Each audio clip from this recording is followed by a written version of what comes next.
Deem graças ao Senhor, proclamem o seu nome, divulguem os seus feitos entre as nações. Cantem para ele e louvem, relatem todas as suas maravilhas. Gloriem-se no seu santo nome, alegre-se o coração dos que buscam o Senhor. Uma palavra do Salmo 105, de 1 a 3. Vamos colocar de pé, vamos fazer o nosso voto de confiança e dependência no Senhor. Amada Igreja do Senhor Jesus Cristo, onde está o nosso socorro?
Nosso Deus, bendito e eterno Pai, que está no céu, louvado seja o teu santo e glorioso nome. Senhor, nosso Deus, nos reunimos mais uma vez neste dia e neste lugar, para juntos te louvar e adorar na beleza da tua santidade, para, Senhor, colocar mais uma vez diante de ti as nossas vidas. Sabemos que muitas vezes estamos fracos, desanimados, com a fé vacilante, e sabemos que somente o teu Santo Espírito é que nos anima, é que nos fortalece, é que nos renova a fé. Por isso te pedimos, Senhor, mais uma vez, fala aos nossos corações, fala, Senhor, ao coração do teu povo, da tua igreja. Meu Deus, renovar o coração, a fé, o ânimo de cada irmão, de cada irmã, de cada jovem, de cada criança, Senhor. E dá-nos, ó Deus, fortalecidos por tua palavra, possamos sair daqui para mais uma semana estar diante de nós com a confiança e a certeza de que tu estás conosco e que o teu Santo Espírito habita em nós, está em nós, e que a tua palavra, Senhor, é a arma que nós precisamos para cada dia nos renovar na fé e nos fortalecer. Nos abençoe, ó Senhor, nessa tarde, abençoe toda a tua igreja ao redor do mundo. Fica conosco, Senhor, hoje e para todo sempre. Nós oramos, também pedindo perdão dos nossos pecados, em nome de Jesus, teu Filho. Amém. Irmãos e irmãs, vamos abrir a palavra do Senhor. Epístola de Romanos, capítulo 8. Romanos,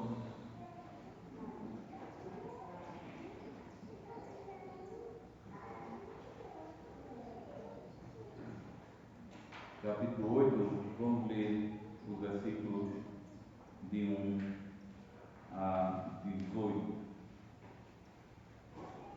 Romanos, capítulo 8, versículos de 1 a 18, assim diz a palavra do Senhor. Portanto, agora já não há condenação para os que estão em Cristo Jesus. Porque por meio de Cristo Jesus, a lei do Espírito da vida me libertou da lei do pecado e da morte. Porque aquilo que a lei fora incapaz de fazer, por estar enfraquecida pela carne, Deus o fez, enviando o seu próprio Filho, à semelhança do homem pecador, como oferta pelo pecado. E assim condenou o pecado na carne, a fim de que as justas exigências da lei fossem plenamente satisfeitas em nós, que não vivemos segundo a carne, mas segundo o Espírito. Quem vive segundo a carne tem a mente voltada para o que a carne deseja, mas quem vive de acordo com o Espírito tem a mente voltada para o que o Espírito deseja. A mentalidade da carne é morte, mas a mentalidade do Espírito é vida e paz. A mentalidade da carne é inimiga de Deus, porque não se submete à lei de Deus, nem pode fazê-lo. Quem é dominado pela carne não pode agradar a Deus. Entretanto, vocês não estão sob o domínio da carne, mas do Espírito, se de fato o Espírito de Deus habita em vocês. E se alguém não tem o Espírito de Cristo, não pertence a Cristo. Mas se Cristo está em vocês, o corpo está morto por causa do pecado, mas o Espírito está vivo por causa da justiça. E se o Espírito daquele que ressuscitou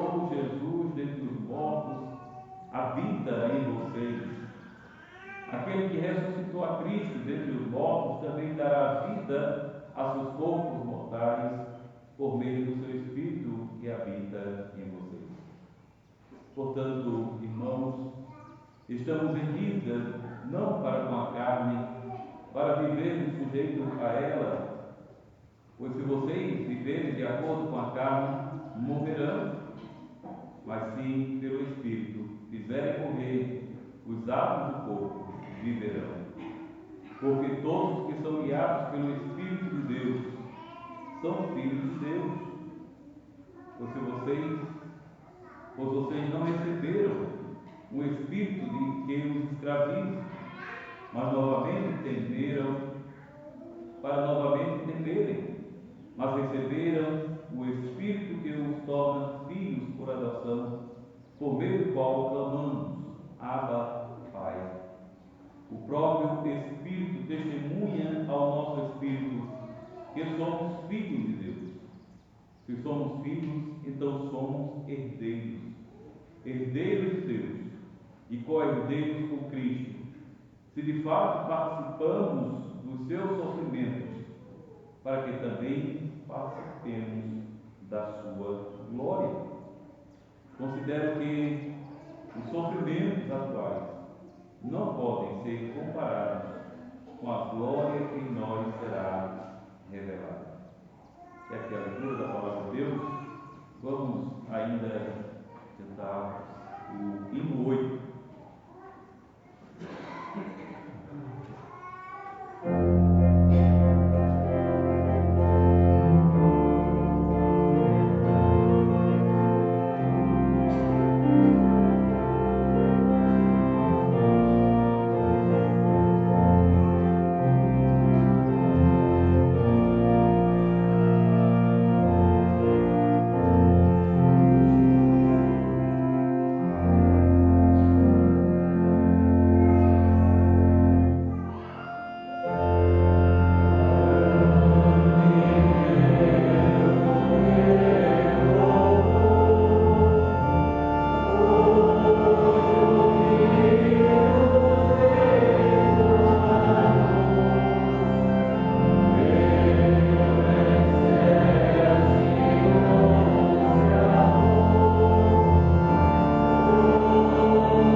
20 do Catecismo de Heidelberg, nós hoje olharemos para a doutrina do Espírito Santo.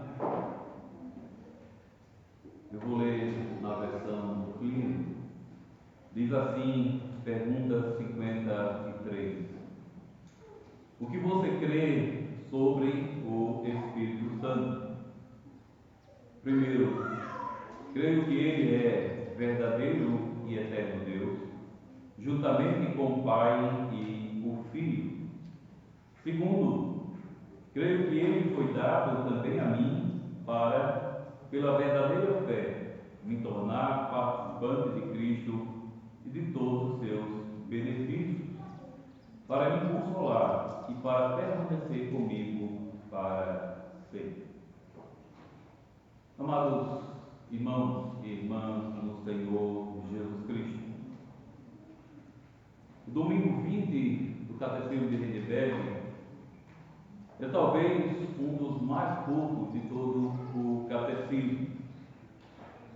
Isso pode nos surpreender, afinal tratamos do próprio Deus, o Deus Espírito Santo. Quando falamos de Deus Pai, falamos nos domingos de 9 a 10, 9 e 10. Nós temos ali explicações longas sobre Deus Pai. Quando tratamos de Deus Filho, isso se estende do domingo 11 ao domingo 19. Mas quando chegamos ao Espírito Santo, temos apenas um domingo, e ainda assim breve. Alguém poderia pensar, será que o catecismo dá pouca atenção ao Espírito Santo? Mas essa impressão não corresponde à verdade. Já no domingo 8, conversamos que toda a terceira parte do credo apostólico trata do Espírito Santo e da nossa santificação. E de fato continuamos a tratar a obra do Espírito Santo também nos domingos seguintes, especialmente quando falamos da igreja, dos sacramentos e da vida cristã. Ou seja, nós falaremos do domingo 20 até o domingo 31 da obra do Espírito Santo na igreja. Portanto, não é correto pensar que falamos pouco do Espírito Santo. Na verdade, toda a vida cristã é permeada pela sua obra. E é exatamente isso que o domingo 20 nos ensina. E a pergunta que se faz aqui é muito simples. O que você crê a respeito do Espírito Santo? Mas essa pergunta não é teórica. Ela não é como perguntar sobre acontecimentos distantes, sobre guerras, desastres ou crises em outros países. Sobre essas coisas podemos falar à distância, sem envolvimento pessoal, falar teoricamente. Mas não é assim quando falamos de Deus. Não podemos falar do Pai, do Filho e do Espírito Santo como meros observadores. Falar de Deus é algo que envolve o coração, a vida e a eternidade. Por isso, nós resumimos a nossa fé acerca do Espírito Santo quando confessamos: creio no Espírito Santo. Crer no Espírito Santo significa confiar nele, depender dele, entregar-se a ele. Não é apenas sobre algo sobre ele, é viver em relação a ele. Isso já nos confronta, porque há em nossos dias muitas ideias equivocadas sobre o Espírito Santo. afirmam que um cristão pode crer em Cristo, mas ainda não ter alcançado um nível mais elevado, uma experiência especial, um batismo no Espírito Santo, que se manifestaria por sinais extraordinários. Outros buscam seguranças em experiências subjetivas, visões, sentimentos intensos. Nós precisamos entender, quando colocamos nossa segurança nessas coisas, estamos nos afastando da simplicidade e da firmeza do Evangelho. A nossa confissão começa de outro ponto. Ela diz que o Espírito Santo é verdadeiro e eterno Deus, junto com o Pai e o Filho. Isso não é uma afirmação abstrata. Isso é o fundamento de toda a nossa fé. Porque, meus irmãos, não há divisão na Trindade. Não há conflito entre o Pai, o Filho e o Espírito Santo. O Pai promete, o Filho conquista, o Espírito aplica. Há um trabalho em conjunto. Então, seria possível receber os benefícios de Cristo sem a obra do Espírito Santo? Não.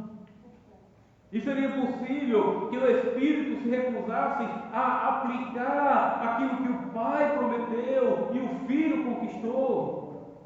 De forma alguma. Pensar nisso seria dividir o próprio Deus. E isso é impossível. Por isso, quando confessamos que o Espírito Santo é verdadeiro e eterno Deus, estamos dizendo algo profundamente prático. Podemos confiar plenamente na sua obra. Isso significa que não precisamos viver em dúvida constante, como se ainda faltasse algo essencial. O Deus triuno já se deu a nós na promessa do Evangelho. Essa promessa nos foi anunciada e foi também selada em nosso batismo. Deus nos recebeu em sua comunhão.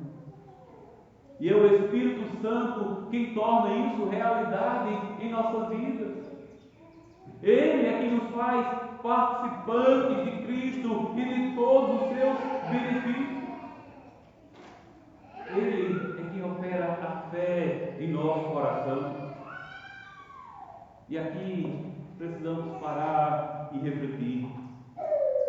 De onde vem a fé? Nenhum ser humano pode produzir fé. Se isso fosse possível, nós faríamos isso com aqueles que amamos. Se o filho, o irmão, o amigo se afastasse de Deus, nós usaríamos esse poder para trazê-lo de volta. Mas não podemos.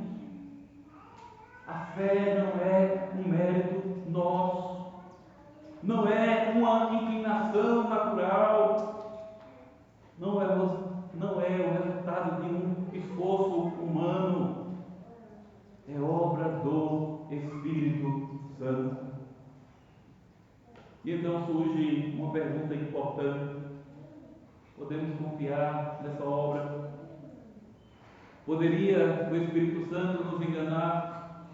Poderia ele nos levar a uma fé falsa? Poderia Deus nos fazer descansar em algo incerto? Meus irmãos, longe de nós tal pensamento. Se o Espírito é verdadeiro e eterno Deus, então sua obra é perfeita. Sua obra é fiel e digna de plena confiança. Isso traz grande consolo, especialmente quando enfrentamos dúvidas, quando passamos por momentos de baixas em nossa fé. Porque sejamos honestos, na vida cristã há momentos de lutas, há momentos em que olhamos para nós mesmos e vemos fraqueza, pecado, instabilidade. E então surge a pergunta: será que a minha fé é verdadeira? Será que eu realmente pertenço a Cristo? Ao longo da história, muitos foram levados a viver nessa insegurança constante. Alguns até ensinavam que ninguém pode ter certeza da salvação, que sempre existe o risco de estar enganado, o risco de que no juízo final você pode ser reprovado. Mas isso contradiz o Evangelho. Se a nossa fé dependesse de nós, então sim, viveríamos em constante incerteza. Mas ela não depende de nós. Ela é obra do Espírito Santo de Deus. E Deus não se engana. Deus não promete em vão. Deus não começa uma obra para depois abandoná-la. Por isso, podemos ter certeza. Não há uma certeza baseada em sentimentos. Não uma certeza baseada naquilo que eu sinto, mas uma certeza baseada na promessa de Deus e na obra do Espírito. E essa certeza também se manifesta na nossa vida prática. Porque quem por si mesmo pode vencer o pecado? Quem pode resistir às tentações com as suas próprias forças? Quantas vezes nos vemos fracos, lutando, caindo, sem enxergar uma saída? Somos como alguém preso em um problema que só piora quanto mais tentamos resolvê-los por si mesmos. Mas é exatamente aí que a obra do Espírito se torna evidente. É Ele quem vai à frente, é Ele quem quebra o poder do pecado, é Ele quem nos liberta das cadeias, é Ele que nos capacita a viver uma nova vida. E amados, não há caso sem esperança para Ele.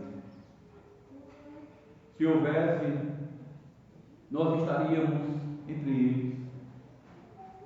Mas estamos aqui, somos alcançados pela graça, somos sustentados diariamente. Mesmo quando tudo parece difícil, continuamos. Não por nossa força, mas porque somos sustentados pelo poder de Deus. E temos altos e baixos, muitas vezes mais baixos do que altos, mas o Espírito continua operando. Ele nos levanta, Ele nos transforma, Ele nos renova. Como confessamos no primeiro domingo, Cristo, pelo seu Espírito, nos torna dispostos e prontos de coração a viver para Deus. Isso muitas vezes vai além do que percebemos. Nem sempre sentimos, nem entendemos, mas cremos. Porque essa verdade vem das Escrituras. E as Escrituras são a palavra de Deus, inspiradas pelo Espírito Santo. É o próprio Espírito quem testifica em nosso coração que essa palavra é verdadeira. É Ele quem aplica É Ele quem nos guia no caminho da salvação. E sabemos para onde esse caminho nos leva. Ele nos conduz à perfeição, ao dia em que estaremos diante de Deus, irrepreensíveis, sem mancha, reunidos com todos os seus eleitos. Isso é certo, isso é verdadeiro, porque o Espírito não apenas começou a obra, ele permanece conosco para sempre. Ele não nos abandona, ele não desiste, ele nos guarda até o fim. Por isso, irmãos e irmãs, permaneçam firmes, confiem na palavra do nosso Deus, descansem na obra do Espírito Santo, sigam os caminhos que Ele nos mostra e, acima de tudo, confiem que Ele nunca solta a nossa mão. Que Deus, pois, nos abençoe. Amém. Vamos agora, meus irmãos, em resposta a esta palavra, cantar o Salmo 84, as estrofes de 1 a 3.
Nosso Deus, Pai bendito que está no céu, te louvamos, Senhor, te bendizemos e agradecemos por tua palavra que nos consola, tua palavra que nos conforta, que nos renova a fé, pois cremos e confessamos que tu estás conosco, que o teu Espírito Santo habita em nós e que nos guia em toda a verdade. Te louvamos, Senhor, porque tu és um Pai que nunca desampara os teus filhos. Tu és aquele que nunca solta das nossas mãos. Por isso podemos confiar, por isso podemos ter a plena certeza da salvação, porque não depende de nós, não depende das nossas obras, pois todas elas estão manchadas com o pecado, mas depende tão somente da tua obra em nós, da tua graça em nós, Senhor. Assim também é na vida dos nossos filhos, na vida dos cônjuges, na vida dos parentes, dos amigos. Tu podes, Senhor, transformar os corações. Tu podes fazer, Senhor, nascer de novo. Tu podes transformar vidas, Senhor. E por isso, ó Santo Deus, nós colocamos as nossas vidas em tuas mãos. A vida dos jovens, a vida das crianças, de cada irmão, Senhor. Para que tu possas, ó Deus, transformá-los segundo a tua boa vontade e o teu bom propósito. Fale, Senhor, a cada dia, mais e mais, conformados à imagem do teu Filho Jesus Cristo. Fale, Senhor, que a cada dia possamos viver como teus filhos e tuas filhas, vivendo não para nós mesmos, não para agradar a nossa carne, não, Senhor, para apenas satisfazer o nosso ego, as nossas ambições, mas que possamos viver, Senhor, segundo o teu bom propósito e para a tua glória. Ó nosso Deus e bendito Pai, fortalece-nos, Senhor, e fica conosco em toda e qualquer situação das nossas vidas. Nosso Deus e bendito Pai, rogamos a tua bênção sobre nós, sobre a semana que está diante de nós. Queremos também, Senhor, nesta hora, te pedir pela nossa irmã Andréia, mais uma vez tem passado, Senhor, por um momento de luto em sua família, com o falecimento do seu tio.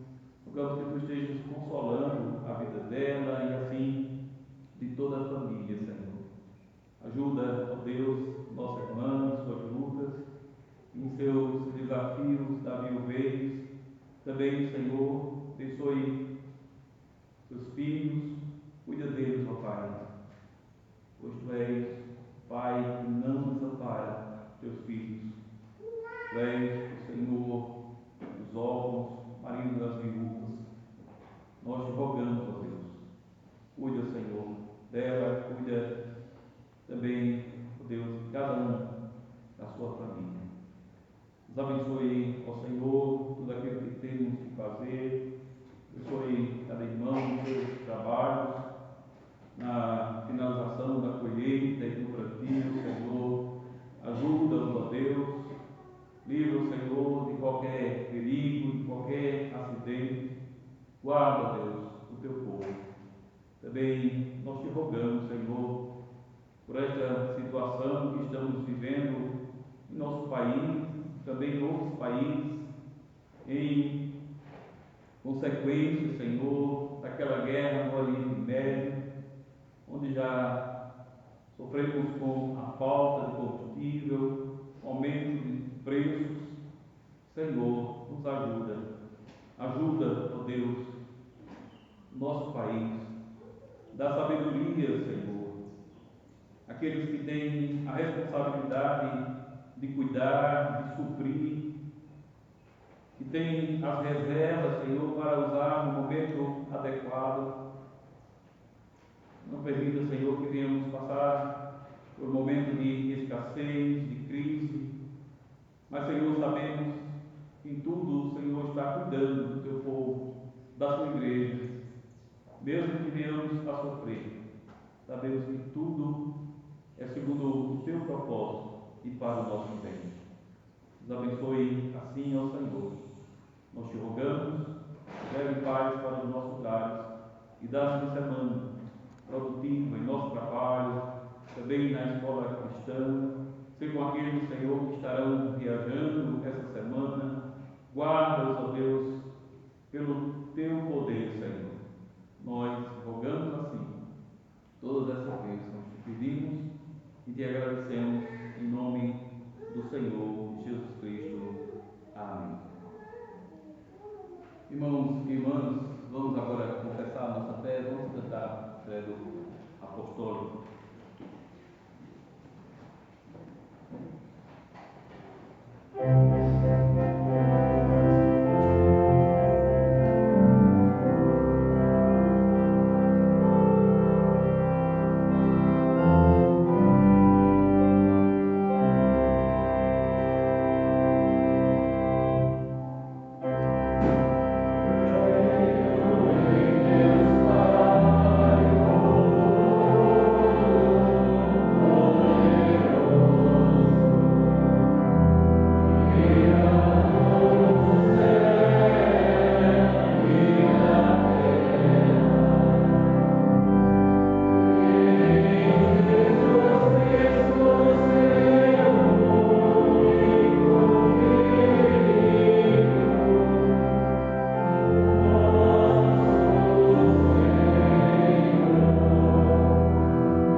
comunhão do Espírito